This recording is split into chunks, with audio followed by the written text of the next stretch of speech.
Carlos, por mí podemos esperar un poquito, no hay problema, ¿eh? Bueno, si le parece, esperamos un minutito más para que se termine de sumar la gente y arrancamos en un minuto.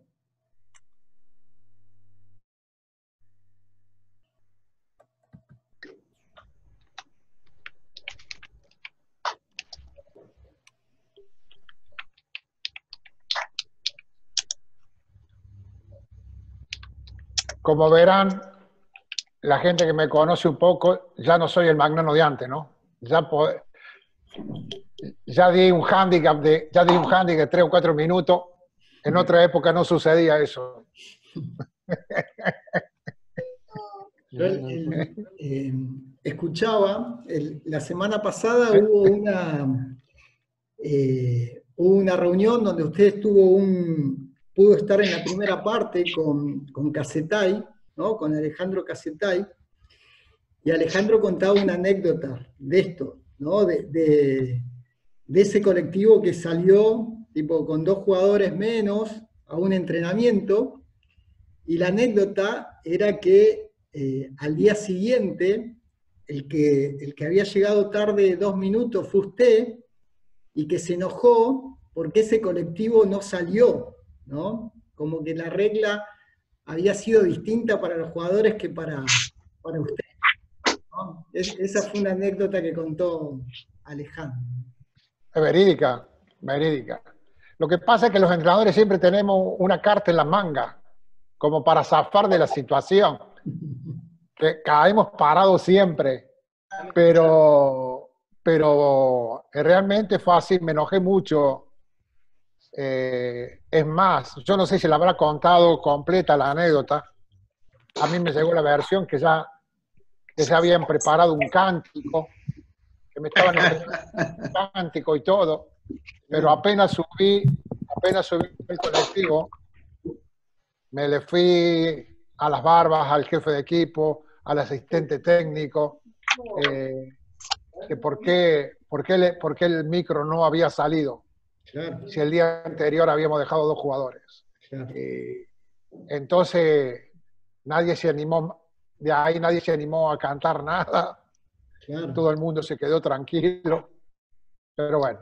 Sí, Pero la contó completa, un poco para ejemplificar esto, ¿no? Del respeto por las reglas para todos los integrantes del equipo, ¿no? Es un poco el mensaje de esa anécdota, ¿no? Rubén, si le parece, arrancamos.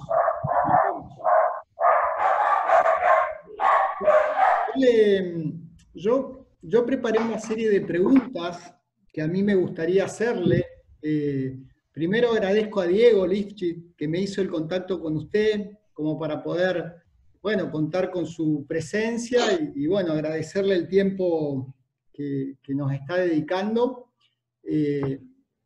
Para mí es un desafío muy importante pensar qué preguntas me gustaría hacerle a alguien como usted, ¿no? Entonces, yo estuve leyendo, investigando, viendo entrevistas, viendo videos, y a mí hay 5 preguntas que me gustaría hacerle, y poder estar recorriendo en este tiempo de esta entrevista 5 preguntas con usted, ¿no?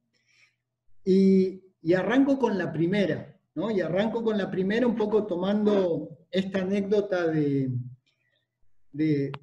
arrancar a horario y el respeto por las reglas, etc.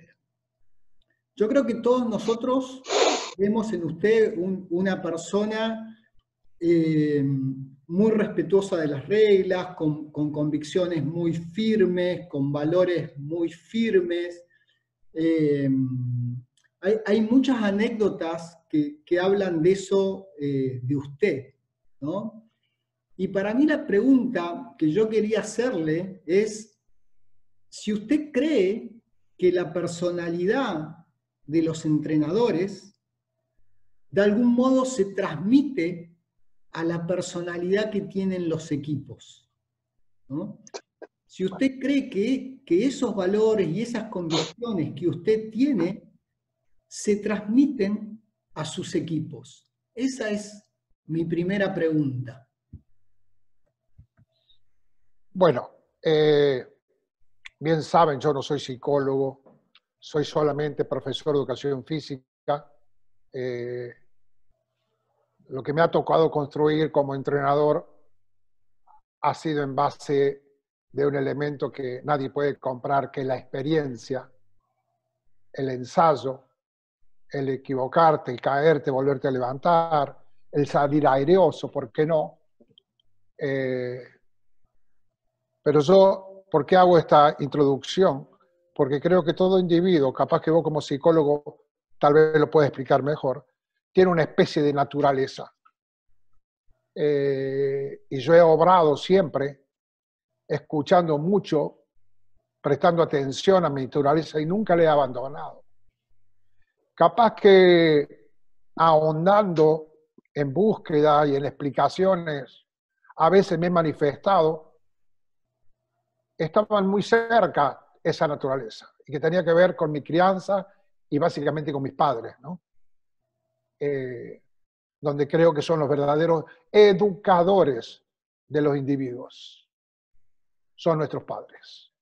Entonces, todo el mundo busca algún elemento difícil o algo que encontrar, y yo lo tenía, le digo, esto es mucho más simple. Yo lo tengo al alcance de mi mano, con valores valores simples, sencillos. Lo que pasa es que hoy por hoy tal vez sean difíciles de encontrar, ¿no? Pero bueno, muy simple. Para mí era muy simple todo. En relación a lo que estamos hablando. Claro. Es lógico que esta naturaleza de los individuos, imagina que yo creo que 12 jugadores son 12 universos diferentes, cada uno con su naturaleza y todo, pero, por ejemplo, creo que sí hay cosas que se transmiten, que se acompañan, que se educan, que se fomentan, que se aplauden, que se hacen ver, sin lugar a duda. Y esto a la hora de trabajar hay una cantidad de ingredientes técnicos, por llamarle de alguna manera técnicos, pueden ser incluso psicológicos. Por ejemplo, para dar un ejemplo a lo que estoy hablando. Yo la intensidad del trabajo, la intensidad del juego no la negocio. Por ejemplo. Y eso, de pronto, yo hablé recién de la construcción, del acompañamiento, eso no podés llegar al vestuario y decir a los muchachos, vamos a jugar con intensidad. Pedís un minuto porque perdés por 15 puntos y le decís, muchachos, vamos con intensidad, vamos a ser más agresivos. Eso se construye todos los días. Entonces, a la hora de reflotar un concepto o de apoyar una situación o revitalizar una situación, estás mencionando algo que lo trabajaste, que lo fomentaste, que lo aplaudiste, como dije anteriormente. Entonces, no es nada nuevo para ellos hablar de este aspecto. Por ejemplo, dije intensidad. Vos habías hablado del respeto recién con el tema de los horarios. Eso también se construye. No solamente es pedirlo. Yo estimo que nosotros, entrenadores, somos emisores a través de nuestras actitudes, de una cantidad de elementos que tenemos que estar extremadamente cuidadosos y tener un altísimo grado de coherencia de lo que decimos con lo que hacemos. No podemos quedarnos meramente en un pedido cuando a veces ni lo mencionamos. Yo veo muchos entrenadores, por ejemplo, para llevarlo a un elemento, y quiero que me van a dar a la derecha, siempre pongo este ejemplo porque es muy interesante. Nosotros a nuestros jugadores les cobramos o les hacemos ver el error de un rebote, por ejemplo. Ahora, ¿cuántas veces nosotros nos dedicamos en el entrenamiento a trabajar, por ejemplo, técnicamente el rebote, como para después cobrárselo, por decir de alguna manera, cobrarle al jugador una cosa que no está ejecutando? Los jugadores reciben muchísimo de nuestras actitudes, muchísimos. Y yo creo que también eso se ve reflejado a la hora de jugar, porque estimo que hay una coherencia íntegra a la hora de conducir, a la hora de preparar un equipo, a la hora de dirigir un juego, de encaminarse en un proceso. Claro, claro. Rubén, le hago una pregunta que a mí me genera esta duda, ¿no? Yo lo he escuchado varias veces en entrevistas hablar de esto de su exigencia y que quizás usted en este momento tenía o que escuchar, o usted reflexionaba que quizás debía escuchar más o reinventarse.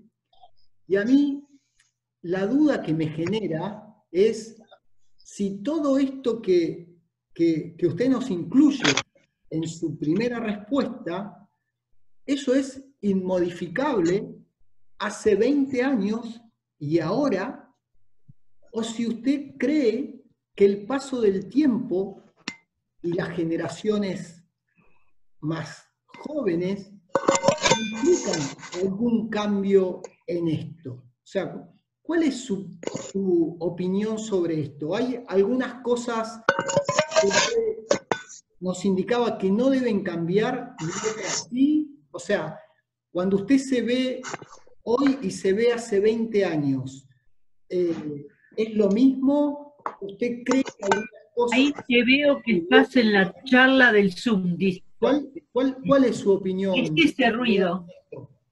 Jorge te está viendo. Carlos, vamos a pedirle a la señora que está cocinando o no sé qué, que apaguen el micrófono porque no se está escuchando absolutamente nada. Hay mucho barullo, hay mucho ruido detrás de lo que vos estás preguntando. No sé quién es el que está con el micrófono abierto, ¿no? Sí, pido, a ver, voy a silenciar a todos y voy a ver si... Voy a silenciar a todos y le voy a... Y ahora a usted, Rubén, lo voy a... Déjeme...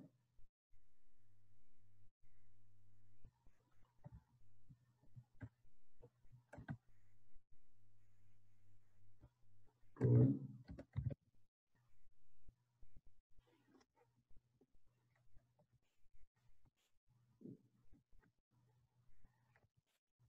A ver si puedo...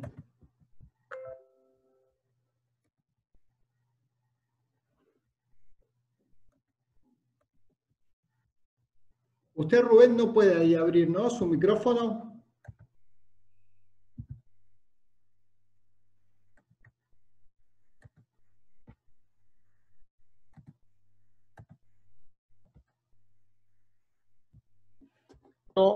Ahora, Perfecto. ahora sí. Ahora sí, perfecto. Ahora sí. Estimo que yo entendí la pregunta. Hay elementos que indudablemente yo no modificaría. Repetiría sobre todo lo que está asociado o vinculado con esto de la conducción y de la forma de trabajar. Lo que sí, indudablemente, uno se tiene que, tal vez, que reinventar, incluso porque el juego mismo, el básquetbol mismo, te obliga a reinventarte, pero yendo a la conducción misma, tal vez tenga que reinventarme, como me pasó incluso en el periodo de Brasil, de las cargas de trabajo. Pero eso ya son cuestiones más, vamos a decir, más técnicas que emocionales. Claro. En lo que a mí me respecta, capaz que sí, yo tenga que intentar modificar algunas cuestiones. Si yo me volvería 20 años atrás con todo lo que me ha sucedido a mí, indudablemente que yo atacaría mucho, mucho al control de mis emociones, básicamente. Tratar de que no me superen la boca las emociones, que lleguen hasta acá, que no suban para arriba, porque a veces te perturba y te impide actuar con claridad, actuar con coherencia. Entonces, a veces eso me ha traído, indudablemente, algunos problemas. Son uno de los elementos, de las variables, donde yo sí trabajaría si tendría que volver 20 años atrás. Pero seguramente que el Rubén de 20 años atrás es lo que hablé al inicio. Yo le digo, no pierdas tu naturaleza, no la pierdas. Emoción más, emoción menos. Otra de las cosas que me ha tocado verme y me ha creado una suerte de incomodidad, de una comunicación gestual demasiado efusiva, por ejemplo. Pero yo hay la pregunta que siempre me hago, incluso a los psicólogos deportivos les pregunto, o a los entrenadores les pregunto, si vos trabajás del lunes a sábado de una manera 3, 4 horas por día y actuás de la misma manera el día del partido con tus jugadores, ¿cuál es el problema? Sí. El entorno. Lo que dice alguien que está en la platea. Claro. O sea, no digo que esté bien, no digo que esté mal, pero ellos, a quien yo conduzco, saben de qué hablo, saben de cómo hablo, saben lo que exijo, saben cómo lo exijo. Entonces, a pesar de esas gesticulaciones, que lógico, un evaluador que no tiene idea se para al frente pero, a ver, yo trataría de corregir un poco ese elemento. Seguramente sí, porque a veces he sido demasiado vehemente en cuanto a la comunicación gestual. Es más, hay una anécdota muy curiosa que un tremendo jugador argentino, me tocó dirigirlo, tuve la fortuna de dirigir muchísimos tremendos jugadores. Este es un tremendo jugador que me tocó dirigir en Atenas, me dice, Rubén, también vos nos mirás de esa manera. Y me dejó con un interrogante muy, muy grande, porque no era lo que yo sentía emocionalmente. Yo estaba comunicándome a través de mi mirada algo que realmente no pasaba por mi corazón, de mi sentimiento. Pero bueno, por eso digo que tendría que trabajar las emociones, seguramente. Claro. Rubén, le hago una pregunta, paso a la segunda pregunta y que tiene que ver con, un poco es parecida, ¿no? Que tiene que ver con su autoexigencia y con el manejo de los errores, ¿no? Su relación con el manejo de los errores de los jugadores.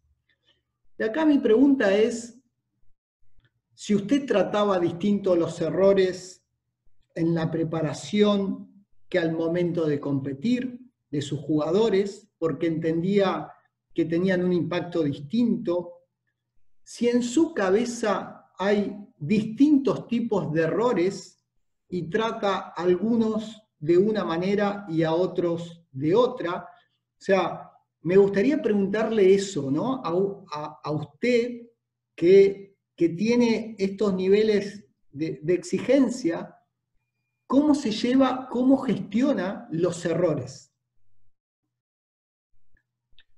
Yo creo que voy a ir de atrás para adelante para encontrarle una línea a la respuesta. Soy demasiado puntilloso como entrenador. Soy demasiado puntilloso, tal vez por demás perfeccionista, por demás. Son los límites que no están escritos en ninguna bibliografía,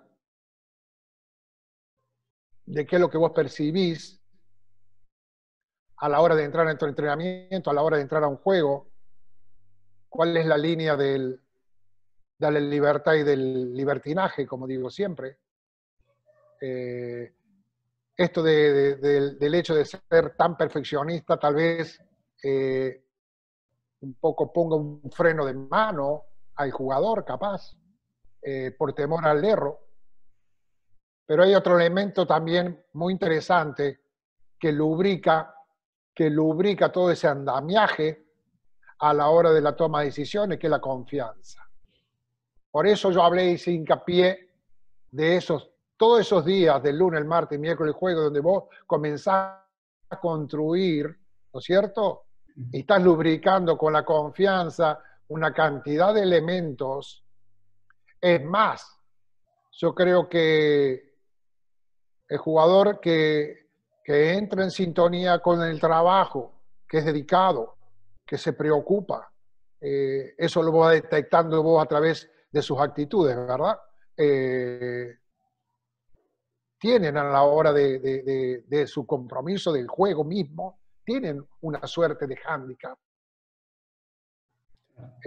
No es, o sea, de pronto a mí se me caratula como que un error y sale. No, no es así tampoco, no es así. Seguramente que no es así. Pero el error que me fastidia mucho es el error de la desconcentración. El error de la falta de voluntad. El error del coraje, de la falta de coraje.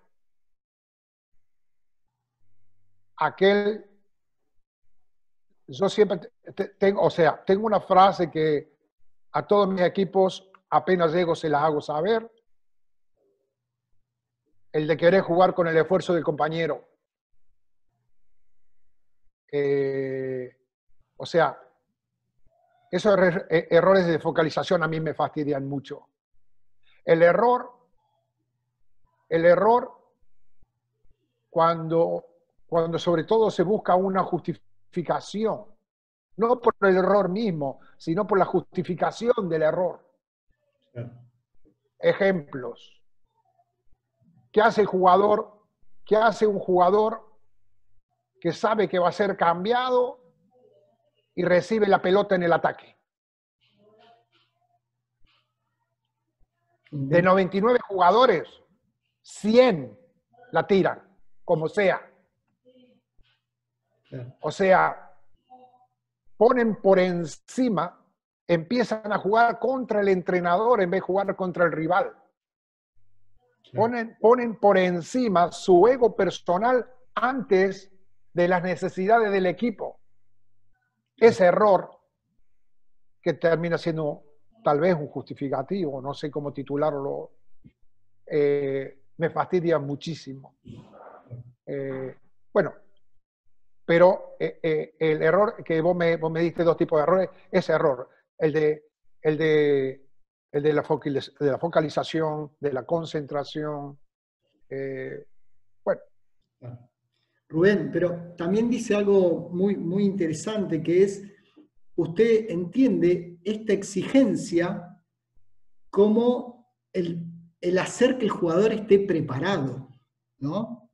Usted en algún momento hace esta distinción entre el estar preparado y el estar listo, como dos cosas separadas, como dos cosas diferentes. Y yo entiendo que usted ve su exigencia como la mejor forma de que el jugador y el equipo esté listo, y que eso se traduce en confianza, ¿no? Esta es un poco mi visión de su exigencia. yo la veo como su exigencia como una herramienta para el jugador y para el equipo. ¿Es así? ¿Lo ve usted de esa manera? Carlos, yo conceptualmente, yo, Rubén, Sí, es diferente. Yo, la persona lista lo asocio con un hecho de voluntad. Estoy listo, tengo voluntad de ir, claro, tengo voluntad de hacer, ¿sí? El preparado no. El preparado es aquel que tiene la herramienta para salir así a hacer. claro, Yo considero que no es lo mismo un equipo listo que un equipo preparado. claro.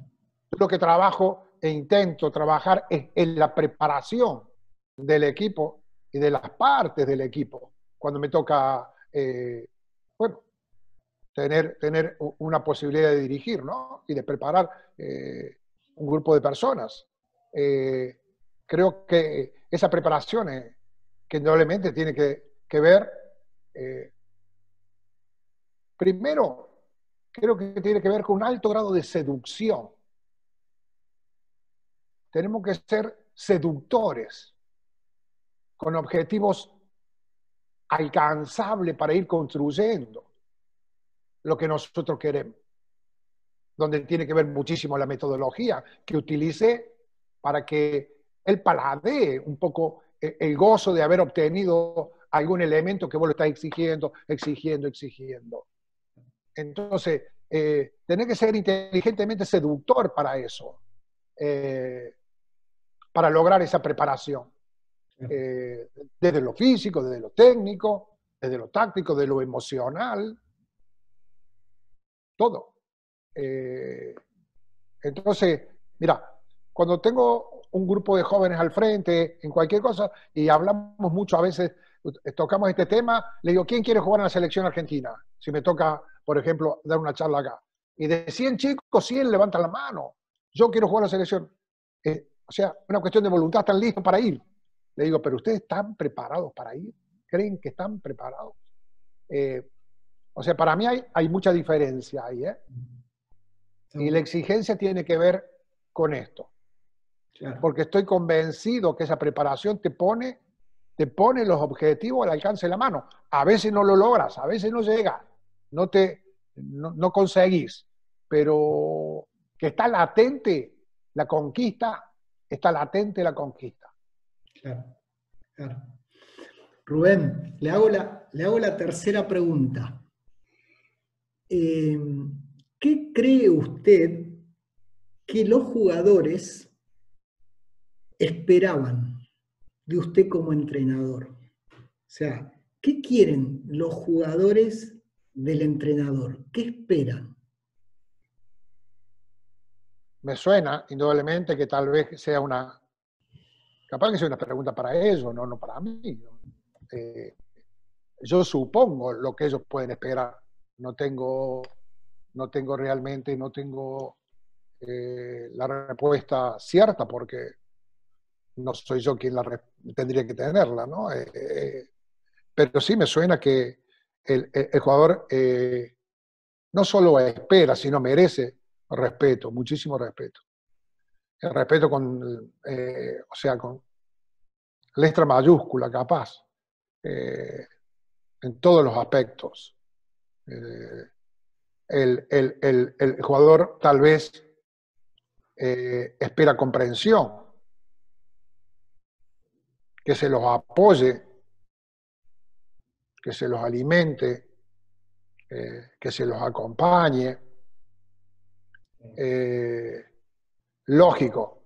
Es como también, yo siempre menciono, no te vas a llevar nada si no dejas algo, ¿no?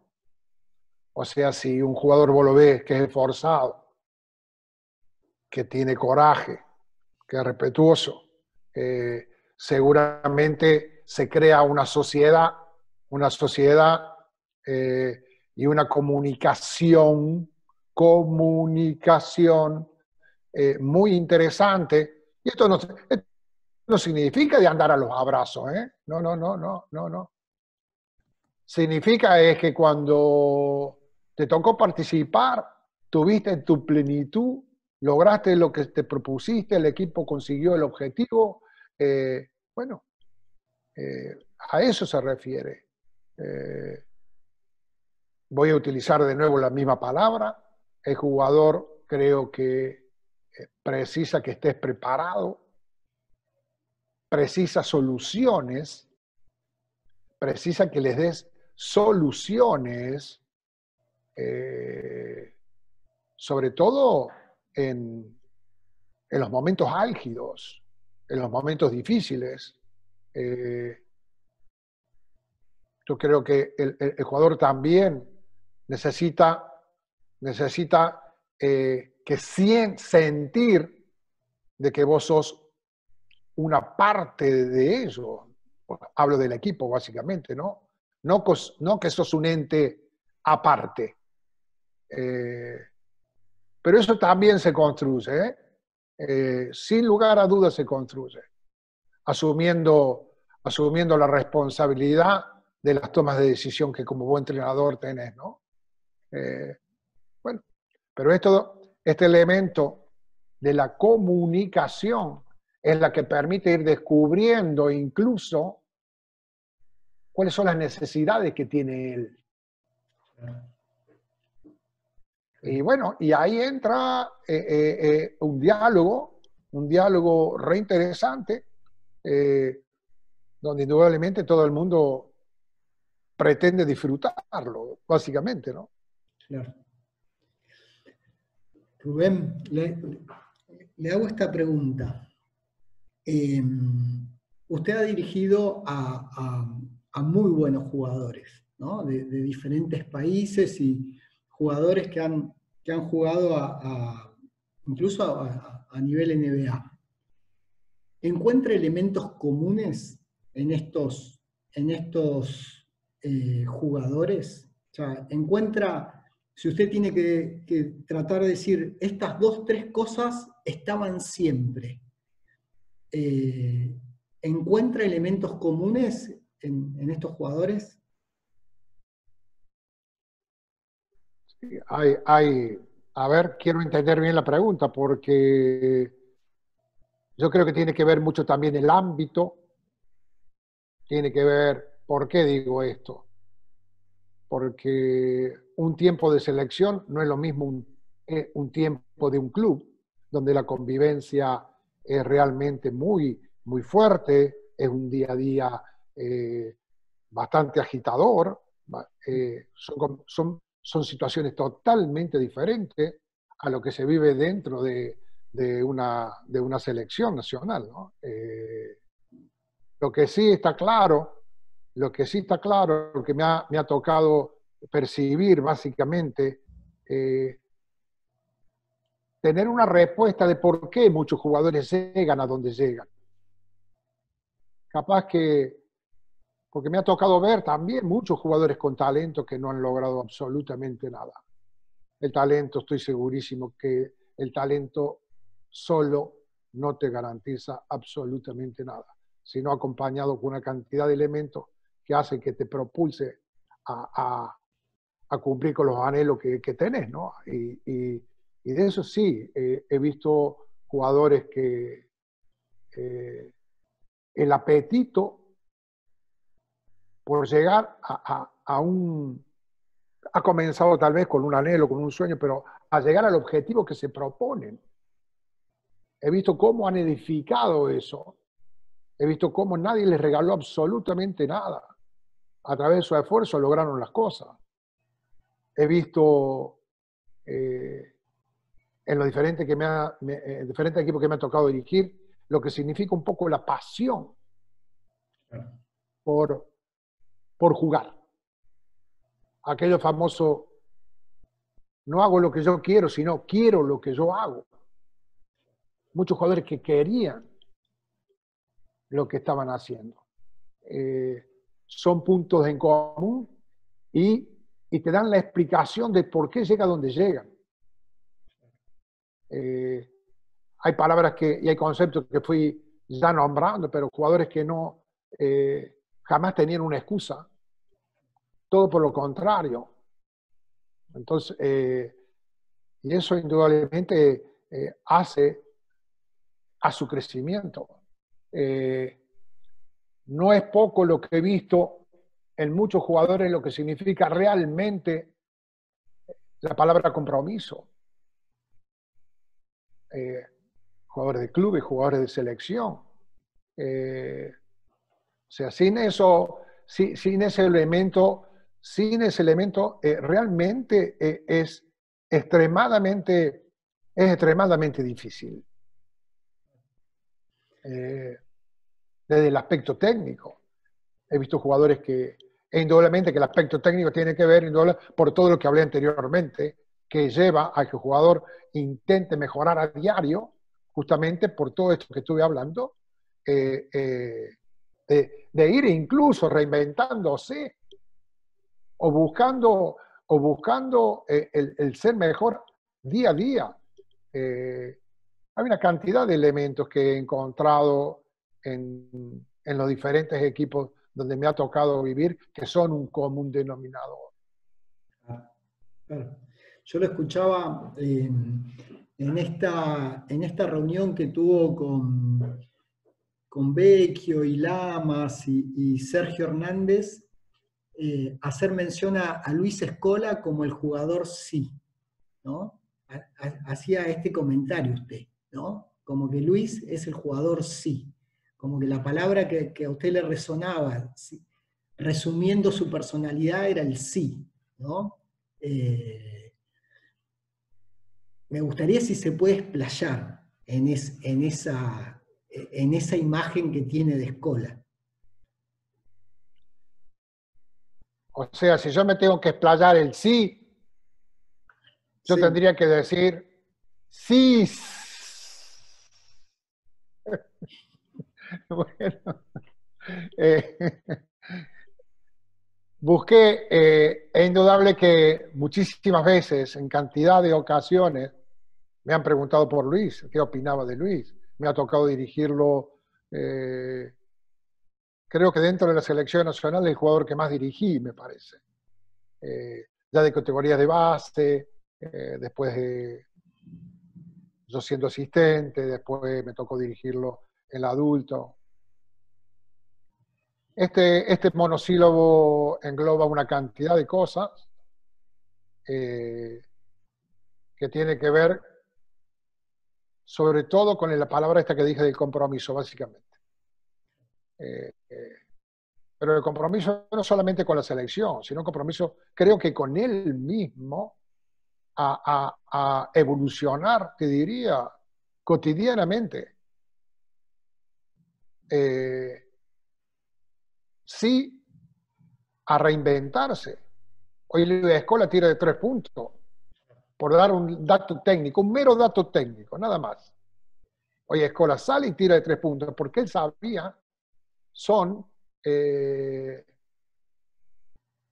emocionalmente muy inteligentes, personajes muy inteligentes que saben cuáles son las herramientas que hay que tomar para, en este caso, reinventarse y seguir potenciando su juego y por ende seguir potenciando el lugar donde van a jugar, llámese el club, llámese selección.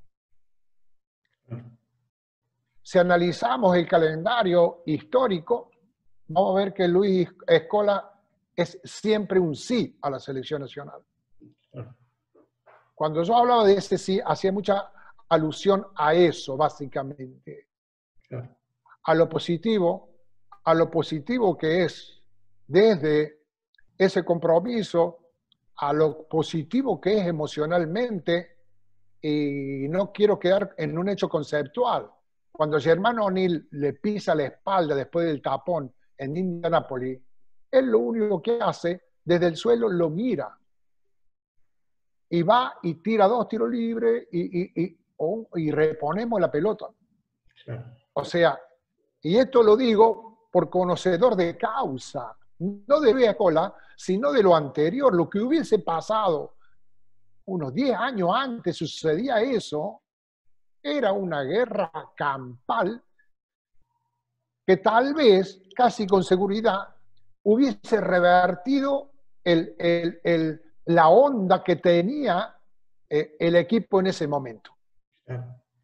Esto fue totalmente al contrario. Y así una cantidad de acciones, ¿no? No solamente quise ejemplificar esto como para revitalizar ese sí de Escola. Claro, sí. Rubén, le hago otra pregunta que a mí me genera curiosidad, que es esto de el aprender a ganar de los equipos, ¿no? O sea, los equipos que aprenden a ganar. Y, y me gustaría preguntarle de esto, ¿no? O sea, si esto es algo que tiene que ver con este sentimiento que tienen los jugadores al sentirse preparados, si tienen que ver bueno, con la visión del entrenador.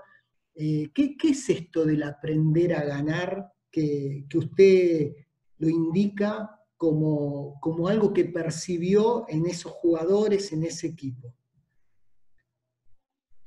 Hay un elemento que creo que te ayuda a entender cuál es la intención del concepto, de mi respuesta, en el caso que vos la escuchaste, que se llama experiencia. Es más, por ejemplo, la final de Indianápolis, hay jugadores que es mejor que un jugador se manifieste al respecto si son ellos los que están en el campo. Uno intenta darle las herramientas, trata de hacerlo mejor, pero ellos saben perfectamente qué es lo que pasa. Hay jugadores que emitieron la voz de... Ellos ya tenían 3 o 4 o 5, no sé cuántos finales del mundo jugada. Y nosotros éramos unos principiantes en eso. La experiencia es un elemento fundamental. Y yo creo que hay un rango diferente en una selección nacional que en un club, tal vez. Yo creo que pesa mucho más una selección nacional esto que tal vez en una institución, en un club. Por eso creo que la experiencia sería la mejor explicación al tema de aprender a ganar. Claro. Está muy bien, está muy bien. Rubén, le hago la última pregunta que yo quería hacerle. Y considerando que usted es una persona muy, muy reflexiva, cuando usted hoy ve su carrera, ¿se diría algo al Rubén de los inicios? ¿Agregaría algo? Algo dijo al principio que tenía que ver con esto quizás del manejo de las emociones o... cuando usted hoy ve su trayectoria, a ese Rubén joven, entrenador joven, ¿qué se diría con el paso de la experiencia? ¿Qué reflexión tendría sobre su propia carrera como entrenador? Indudablemente que ratificaría muchas cosas, rectificaría otras. Yo al comienzo hablé de no abandonar, la naturaleza. Creo que le diría que actúe de la misma manera, no por los resultados obtenidos en cuanto a los números, sino por el grado de disfrute o de satisfacción personal. De satisfacción personal, básicamente, más que de disfrute. Le recriminaría o rectificaría que analice bien los porcentajes que le da a la victoria y los porcentajes que le da a la derrota. Yo fui muy egoísta conmigo en ese aspecto. Muy egoísta. Y el tema que cuando uno es joven no se da cuenta de un montón de cosas. O sea, Una vez que perdiste un juego o perdiste, no tenés cómo solucionar ese hecho ya. Ya es un resultado puesto. Lo que sí está de pronto en cómo te comprometes para salir a ganar de nuevo, ¿verdad? Entonces, esa es otra historia.